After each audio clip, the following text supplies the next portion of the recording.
Welcome to Ministers Talking a weekly program where Rev Briz and Rev Z and their guests chat about current affairs, world events, spiritual principles, and any old they want to talk about.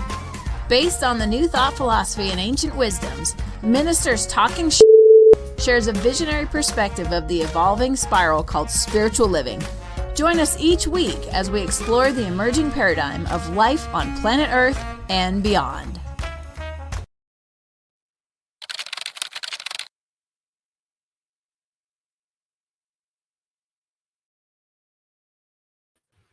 Well, no, we are not Reverend Briz and Reverend Z. Who are you and what have you done with the Revs? With the Revs? Well, yeah, no, they are kidnapped. And we are holding them for ransom. Oh. Like Tom Petty said, tied up, taken away, and held for ransom? Yeah, or something like that. Well, hi there. We are your guest host for Ministers Talking Shit. I'm Reverend Michael Mangus, along with Reverend Jeff Radcliff.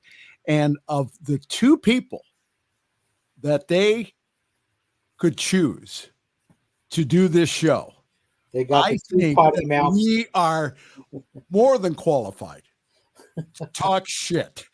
They got two of the biggest potty mouths in New Thought. Oh, no. Now you are. Now, no. Bishop Carlton Pearson got on me about that. He said, now, Reverend, he said, you need to, you can call them sons of bishops. That's not nearly as much fun. But you can't call them anything else. Well, hi there. Ministers Talking Shit here on New Thought Media Network. We are pre-recording this because I will be at the Celebrating Our Souls conference in Lee Summit, Missouri at the Unity Village. I will be helping Reverend Briz and our team go ahead and do the streaming for that. So, Jeff, what kind of shit they didn't trust me to do this on my own, so.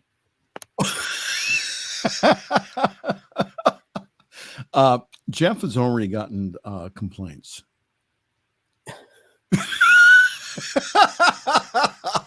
Would not surprise me in the least. Would not surprise you one bit. All right. So I got some articles up here. What do you think about the individuals who are getting all upset about the drag performance at the Olympics? Oh, please. You know, of all the shit that you could get upset over, that's what they pick. That's the hill they choose to die on, because it just goes to show. Well, first of all, American TV coverage did not do right by this, because they're off talking to athletes and stuff. While I had a friend of mine who was watching the BBC coverage, and they went into the history of what was going on in front of people, and the United States didn't get to see that. Which had nothing to do with the Last Supper. Absolutely did not have anything to do with the Last Supper. It had everything to do with Bacchanalia, which ancient Greek, and that goes back well before Mary and Joseph decided to tie the knot, and and little baby Jesus show up. Yes, I'm reading from the New York Times article. It says the opening ceremony artistic director Thomas Jolly said at the Daily News Conference on Saturday that the event was not meant to be subversive or shock people or mock people. It says if people have taken any offense, we are, of course, really sorry. Mr. Jolly said on Sunday that he had not been inspired by the Last Supper.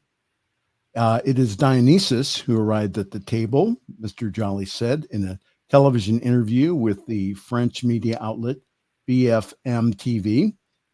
Dionysus is the Greek god of festivities and wine, and is the father of the goddess of the, is it Seine River? Seine River. Okay, it's the Seine River. See, that's why I have you for pronunciations.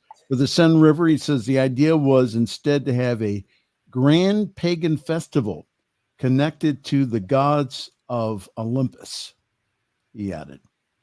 And he said, for some, though, the resemblance to the Da Vinci painting was undeniable. So all these Christians are clutching their pearls here by saying that this performance by drag queens mocked the Last Supper.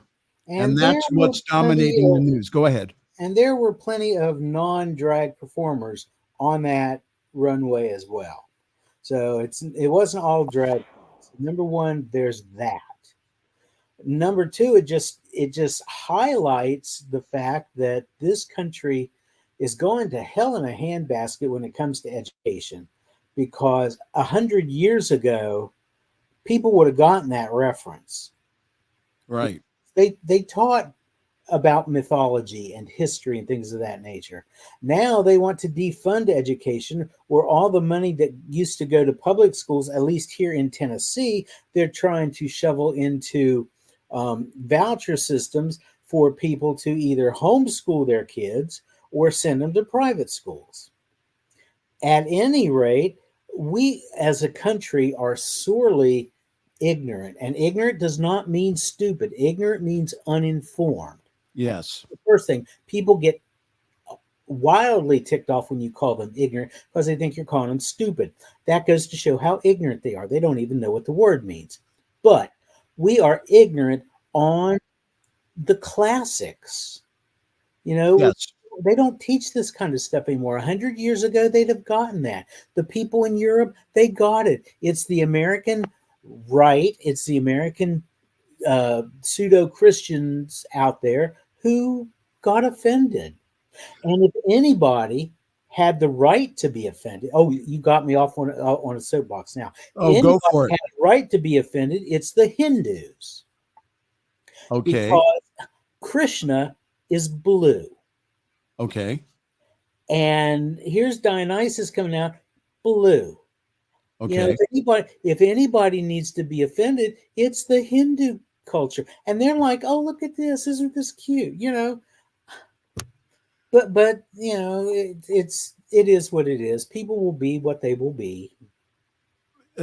From the article, it says, for one, there was at least 17 drag queens and more when the blue painted man versus the Jesus's 12 apostles, say Louise Marshall, who's an honorary senior lecturer at the University of Sydney and an expert in Renaissance art. That's basic. You kind of have to have that number. So it's interesting again that instead of taking a look at the whole thing in context, again, they're cherry picking and choosing. And again, this is typical of the Christian right in this country going ahead and again clutching its pearls and going ahead and saying that Christians are being persecuted by this. And yet I've seen memes out there that have other people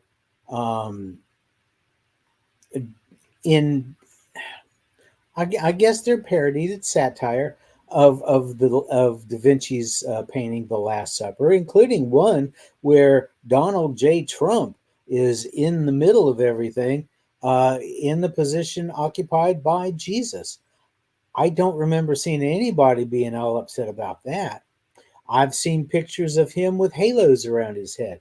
I've seen pictures of him with, there was a picture I saw just the other day, I think it was yesterday, of him in the Colosseum with lions, like Wow. they used to feed the Christians to the lions. And there's Jesus passing a torch to him. The symbolism was not lost on me, and it's not lost on anybody, but yet I don't hear them complaining about that. So I think they need to pick and choose their battles, and they're ending up looking kind of dopey. And that's unfortunate because there are a lot of good Christian people out there who aren't all butthurt over this, but it's that vocal few on the evangelical end of the spectrum that are ruining it for everybody. And they're taking the whole Christian community down with them. And that's unfortunate. So when I look up articles, one of them that came up was Fox News, and I said, I'm not using that. Yes. So, but again, so there was no offense meant that your Christianity is not being, you're not being persecuted. You're not being mocked. This had something to do, again, with history and culture and had nothing to do with the Last Supper. And isn't it interesting that that painting that they're basing their outrage on was painted by a European 1,500 years after the fact? He's got white Jesus in there. He's got white disciples in there. They're all sitting on the one side of the table. They didn't look like that. They didn't eat like that. Right. You know, it's a Europe. It's a Renaissance European. What Da Vinci did, that's his viewpoint. It's not gospel, but yet they've taken it to be, and that's what puzzles me. Now, didn't they eat back then? Didn't they eat more like in a U shape? It was from I couldn't tell you. I don't know.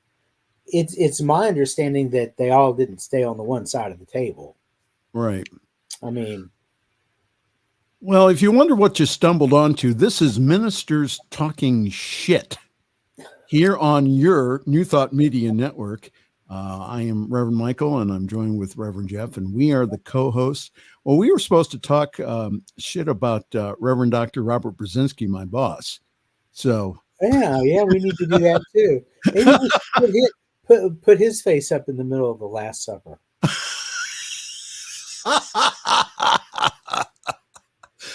I think that would be excellent. I wanted to share with you. I got a text this week from one of my Facebook friends. I'm not going to mention her name, but she says, I know you're a Christian man. Well, okay. I believe in the teachings of Jesus, not the craziness that some of his followers, by worshiping him. Can you please help me understand why Christians think that Donald Trump is a man with any type of Christianity? I'm not judging because it's not my place. However, I can't get a Christian to help me understand why they are supporting this man. Thank you. And so I replied back, I said, I wish I knew. Mm-hmm. I said, the challenge is when one mixes religion with political power. In this country, it's called Christian nationalism. In India, it's called Hindu nationalism. It is the worship of political power over God. It is idolatry at its worst.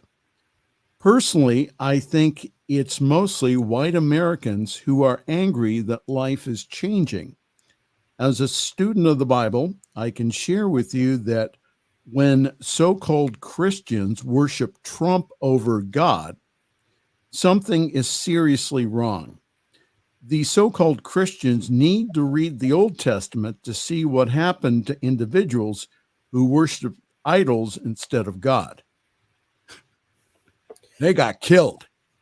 Yeah, but that's all symbolic anyway. Right. Well, I'm just saying that's the symbolism is that when you turn away from God, or you turn away from that spiritual center, that there may be some, you will not pay for your sins, but because of them, that stuff will happen. So, and again, that the whole idea of sin is to get you back on the path. So I went ahead and I continued, and I said, the followers of Trump have confused nationalism over spirituality. When political power becomes more important than God, then compromises like ignoring Trump's immoral past are accepted. So what can we do? I said, we can love and pray for them that their hearts can be opened. I am comforted by the words of Jesus. Let not your heart be troubled. Have faith in God. Love your enemies. Pray for those who persecute you. And then I said, I have several Trumpers around me. What I do is to continue to love and pray for them. Dropping my friendships or family is not an option for me. Encourage everyone around you to register and go vote this November. I hope this helps. God bless.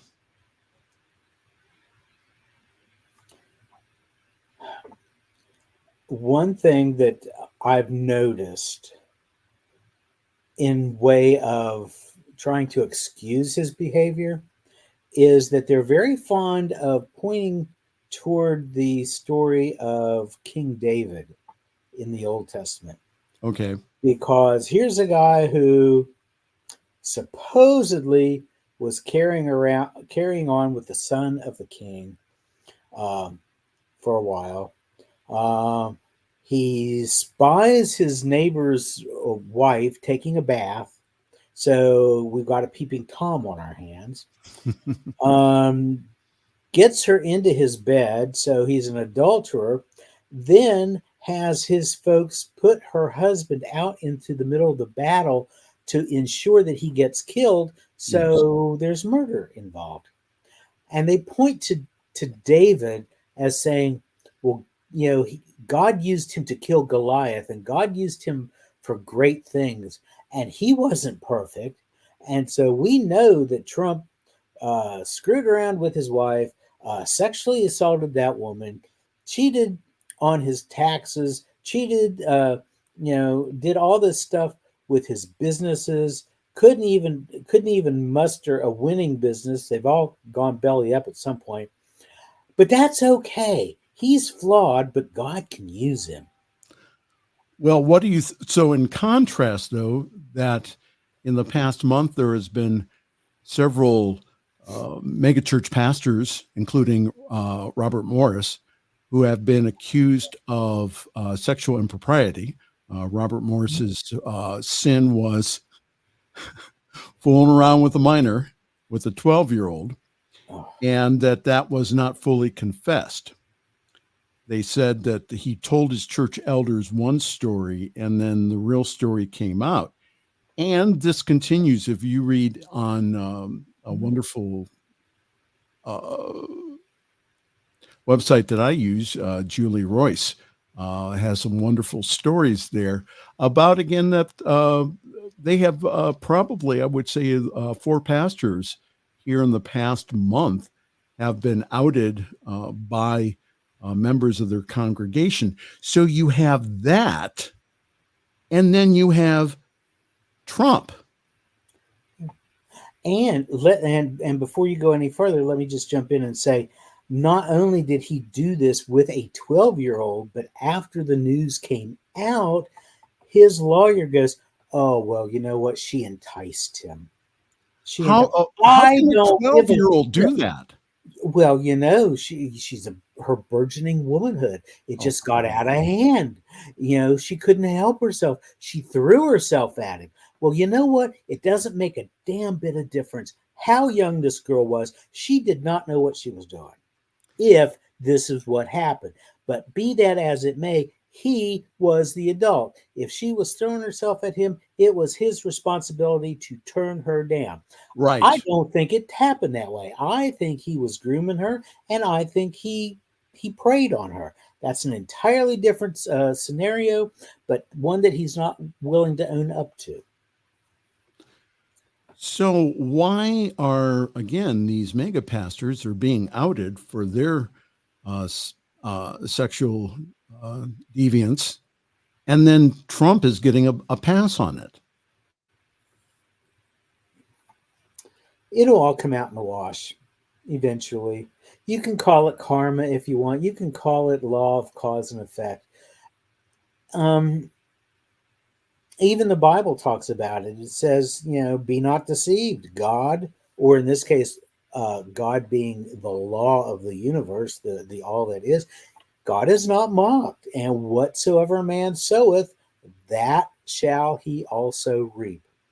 And I think that we're learning more and more about some of these megachurch pastors is because, again, Scripture says that what is whispered in secret will be shouted from the housetops. Right. They've tried to bury this stuff, and the harder you try to bury it, the more insistent it is that it wants to be aired and it wants to go out and be shouted from the housetops. So a couple of thoughts on this. First of all, is that uh, your child victims grow up, Mm-hmm. okay, and then they get attorneys and they go to therapists and they try to put together their lives from the past. So that's the reason why they get outed like that. Now I know I just went through the CSL ministerial training, and we had 40 hours of ethics. 40 hours. And that one of the things that I have come to realize is that when I am in the presence of not only children, but also women, is that I am to be the example of good and also of healthy manhood by not sexualizing them at all. Is that they are my sister, and that I should treat them accordingly. So for me, I really watch as far as I had a situation recently where I did some counseling with a young lady. I went ahead and limited the sessions. I went ahead and said, listen, I'm willing to give you up to 6 sessions, and then we have to find someone else because I don't feel that I'm qualified here to take this forward.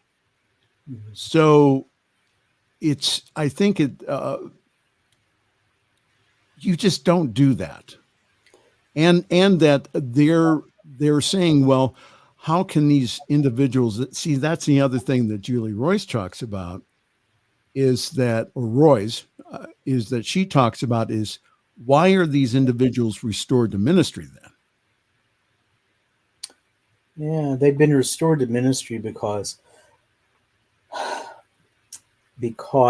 their particular religious affiliation, the denomination, has said, oh, you've apologized and you've gone through our counseling and you've shown your remorse, and well, that's good enough for us. But you know what? According to the laws of the United States, and they do differ a little bit when it comes to sentencing severity and things of that nature. But this is a crime across the country. Every state in the union has laws against stuff like this. So how they're getting out of paying their dues to society behind bars, I have no answer for that. But I think the entire system, especially when it comes to ethics, is broken. Look at the Supreme Court. Yes, they finally decided they were going to put some ethics into play after what was going on with Justice Thomas. But here's the thing: they've got no teeth to it. They're policing themselves, and you can't do that. You need to be accountable to someone else.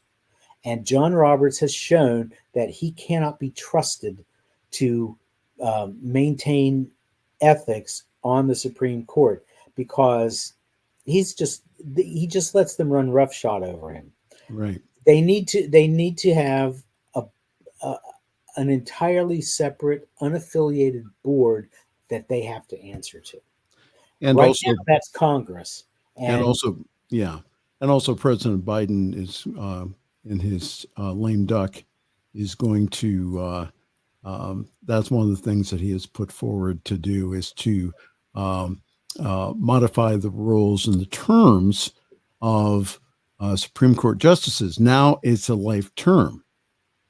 So why isn't there term limits on Supreme Court justices also?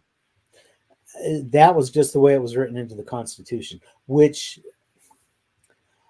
but our founding fathers didn't foresee some of the crap that's gone on. They didn't foresee.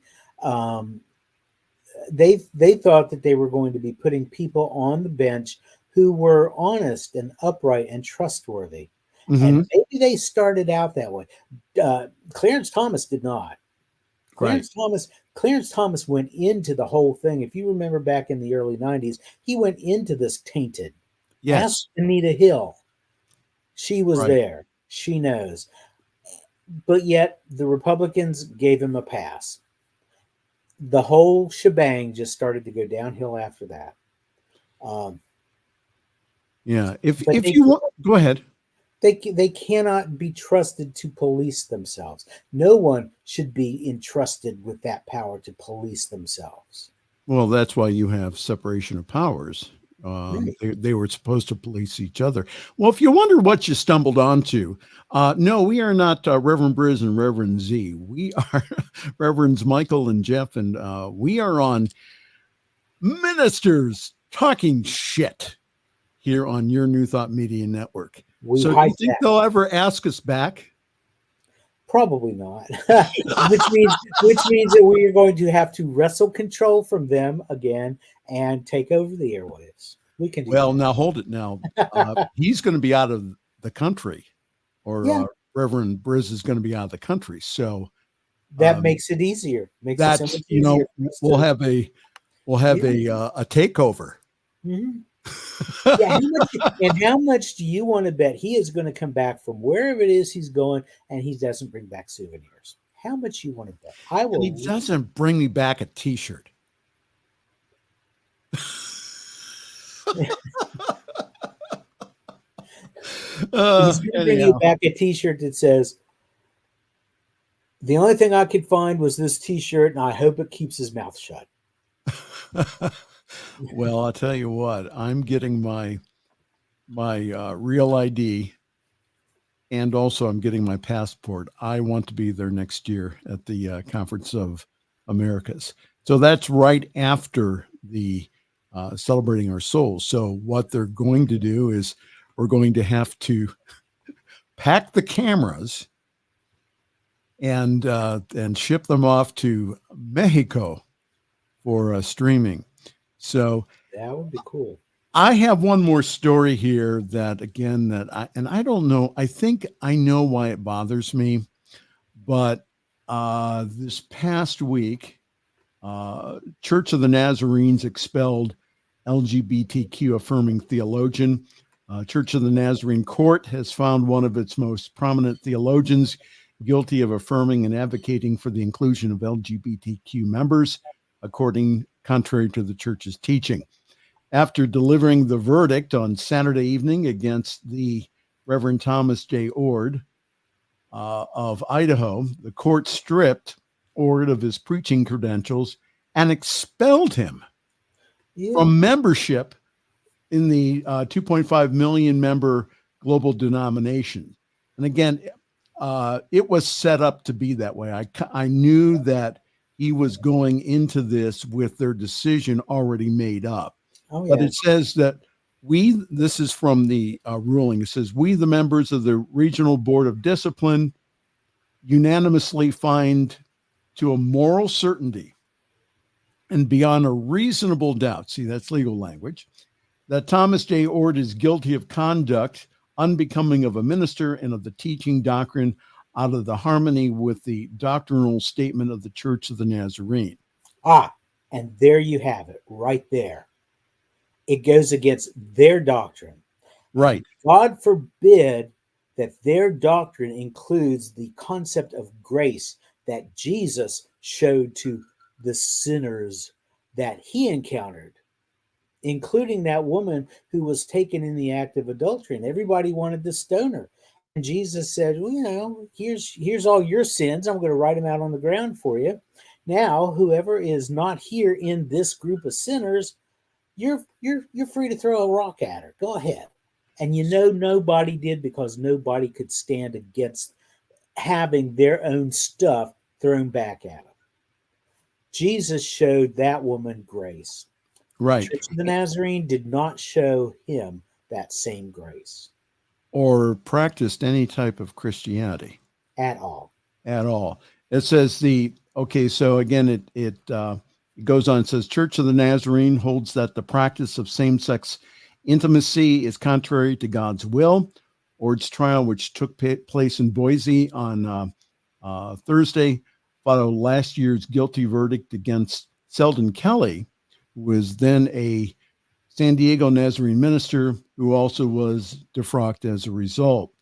Kelly, who pastored the San Diego First Church of the Nazarene, advocated for dialogue in LGBTQ issues. So the church court, which was 4 clergy and 2 lay people, emailed Ord of their 5-page verdict on Saturday night.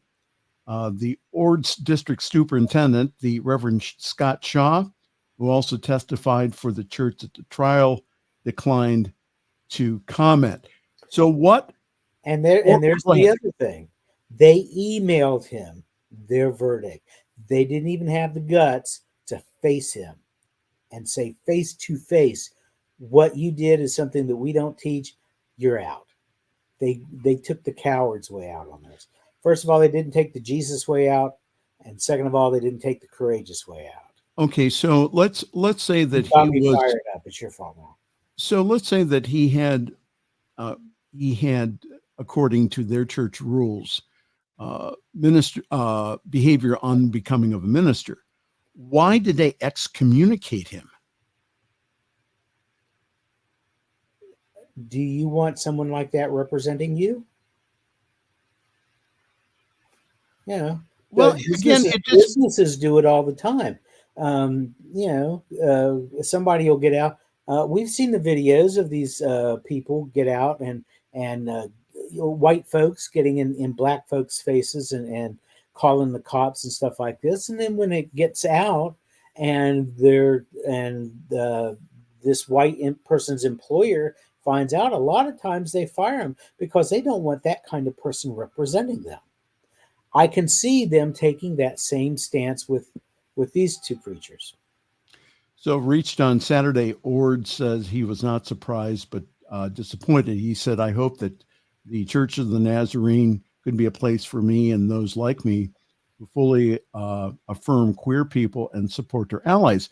Now, again, that what individuals don't understand is that theologians, people who are of a scholarly bent, who go ahead and who examine the scriptures, many of them are becoming LGBTQ plus affirming, to the dismay of the regular church body. And here, one of his witnesses, who was Samuel Powell, who was a retired theology professor at a Nazarene University and one-time dean of the School of Theology and Christian Ministry, he was one of Ord's witnesses. And he says that Ord's sentence was unprecedented. Defrocking was not unexpected, but expelling him from membership is harsh and vindictive, Powell said. Mm-hmm. We're doing everything we can to keep people. There never has been an attempt to weed out members who don't believe everything. So I'm going to hear Tom Ord in a few months at Theology Beer Camp. He'll be there along with other LGBTQ plus affirming theologians. That the whole idea of, and I'll just point something out, on slavery. Mm-hmm. Again, that many theologians went ahead and at the time of slavery went ahead and said, well, okay, we can justify this from the scriptures. Right. But over a period of time that they found fault in their own scholarship and went ahead and repented. They turned around. So I think that this is what's going on now with, again, a well-respected theologian like Tom Ward, who is respected, not only was respected among certain clergy in the Church of the Nazarene, but also worldwide. So he was a very well-known scholar. So for him to go ahead, and what he did, I thought was smart. So church officials were telling him, this is supposed to be hush hush. So what he did was he went ahead and he published his defense ahead of time for like what was $4.95 or something on Kindle. So to get the message out there, because he knew that he was going into a trap. He had, I think, a couple of other theologians. He had a couple of LGBTQ plus individuals there. I think he also had his daughter who helped write the book. So again, it's sad. It's sad how that a Christian denomination can treat one of its own rather than to have a discussion about human sexuality and also about LGBTQ plus issues. Yeah. It is sad to see. We see this in politics, and we see it in religion. We see these people eating their young and then pointing their finger at somebody else to lay the blame at their doorstep. And one thing that I don't understand is how they could say to him, "Oh, well, this was conduct unbecoming a minister." He was advocating for the downtrodden. He was advocating for the marginalized. That's exactly what Jesus taught us to do. And if he had any conduct, it would have been if he had engaged in some kind of business or sexual or some other sort of impropriety. But to advocate for the less than in this society? Well, Tom has been doing this for quite some time. He's been doing it since the 90s at universities. And again, what happened was he eventually got booted out of the Nazarene University system because of his advocacy. So it's just sad. It's sad that unfortunately that when change is coming about, that some people have to sacrifice their careers, their income, to do what's right. So, as infuriating as this is, and as angry as it makes me, at the end of the day, I have to stop. I have to take a breath, and I have to say, where is God in this? Where is the love in this? It may not be readily apparent, but somewhere there is the hand of divinity at work through us. That means that we have to be the ones to see the divinity in these people and extend love and grace to them, even though they're not willing to extend it to someone else. Right. It's just what we do as New Thought people. Guess what? I know we've gone over, haven't we? Well, that's okay. This is Ministers Talking Shit. We're allowed to go as long as we could go for 4 hours. I don't know that I want to go for 4 hours, but I could probably stand another 20 minutes. Well, we're going to have to go here because I have to pack and get ready. So this is pre-recorded. So just to let everyone know, and to those who watch this show on a regular basis, please put your comments in. Reverend Briz will read them here later, and I will also. So what do you think about share them with me, because I'll be interested in how many people say, "Oh, Reverend Jeff gets too worked up. You might want to tone him down a little bit. Yeah. Well, again, you won't get heat for it. I will. Well, yeah, that's cool. That's the best part of this gig. That minister's talking shit. Well, it rolls downhill, baby, and I'm so far down that I'll have to worry about it. All right. Catch it off for me. All right. On behalf of both myself and also Reverend Jeff Radcliff, and also the Reverend Dr. Robert Brzezinski, who I have to spend the next 4 days with. Yeah, thank you all for letting us do this. Yeah. Let us do this again because we like talking shit. Yeah. Thank you so much for allowing us to sit in for you guys. It was pretty cool. All right. So on behalf of all of us here, Reverend Michael, and we're going to wish you a wonderful week. Have a good one. And thanks for listening to this week's episode of Ministers Talking. We'll be back again next week with more commentary on current affairs, world events, and any other our ministers want to talk about. And if you found value here, please share our with your friends. Until next time, peace and blessings.